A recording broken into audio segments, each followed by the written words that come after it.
Addunyaan keenya weerara dhibeewwan adda addaan kuffifamaa turteetti. Haa ta'u malee yeroo jalqabaaf seenaa keessatti meeshaan jireenya keenya geeddaraa jiru namtolcheen yookiin artificial intelligence'n talallii vaayirasii kamiyyuu dhabamsiisuu danda'u uumeera. Qorattoonni Yuunivarsiitii Cambridge teekinooloojii kanaan talallii Super Hero Vaccine hojjetanii namoota irratti yaalii jalqabaniiru. Vaayirasiin kanaan booda nu dura hin fiigu, nuyi AI'n dursinee itti deemna. Kam jirtu hordoftoonni Yeroo Fayyaa, kun chaanalii keessan Yeroo Fayyaa odeeffannoo waa'ee fayyaa keessanii saayinsii fi teekinooloojii irraa argattanidha. Viidiyoo har'aatiin akkuma armaan olitti kaasuuf yaalle waa'ee talallii AI'n hojjetamee addunyaa keenya dinqisiisaa jiru waliin ilaalla. Hanga dhumaatti nu waliin tura. Erga seentanii ilaaltanii subscribe gochuu hin dagatinaa. Garuma viidiyichaatti waliin haa ceenu.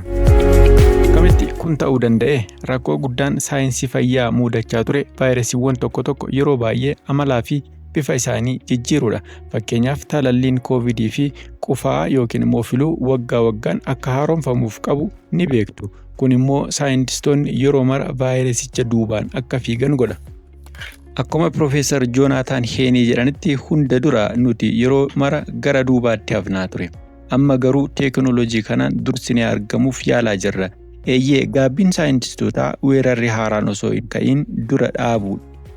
Qorattoonni Yuunivarsiitii Cambridge dhaala sanyii yookiin jeenetiksii vaayirasoota sanyii koronaa hunda walitti qabuun AI keessa galchan. AI'n immoo dandeettii xiinxala isaa adda ta'e fayyadamuun daqiiqaa muraasa keessatti amala vaayirasii kanaa hundumaa erga addaan baasee booda antijenii kutaa tajaajila qaama keenyaa dhibee ittisuu dandeessisu guutumatti AI'n akka hojjetamu taasise.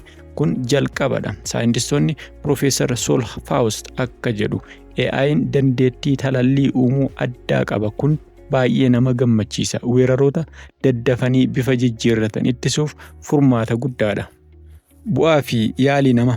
Talalliin AI'n qophaa'e kun hagam amansiisaadha. Yaaliin jalqabaa namoota 39 irratti taasifame.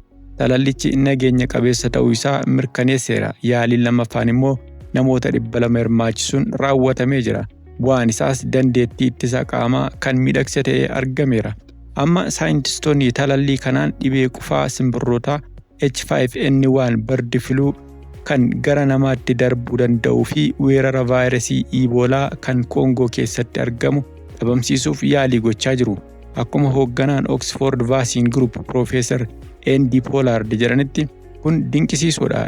AI'n seenaa deeggarsa fayyaa keessatti lubbuu namoota biliyoonaan lakkaa'aman daddafee oolchuuf seenaa jijjiiraa yookiin immoo history change ta'ee dhiyaateera. Dhugumatti teekinooloojiin AI saayinsii fayyaa boqonnaa biraatti ceeseera. Isinoo teekinooloojii kanaan talallii uumamu guutumatti ni amantu? Yaada keessan koomentii irratti nuuf barreessaa.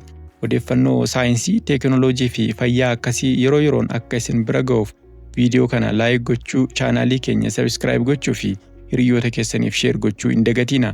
Hanga viidiyoo biroon walitti deebinutti nagaan Waaqayyoo isiniif haa baay'atu. Waan daawwattaniif galatooma.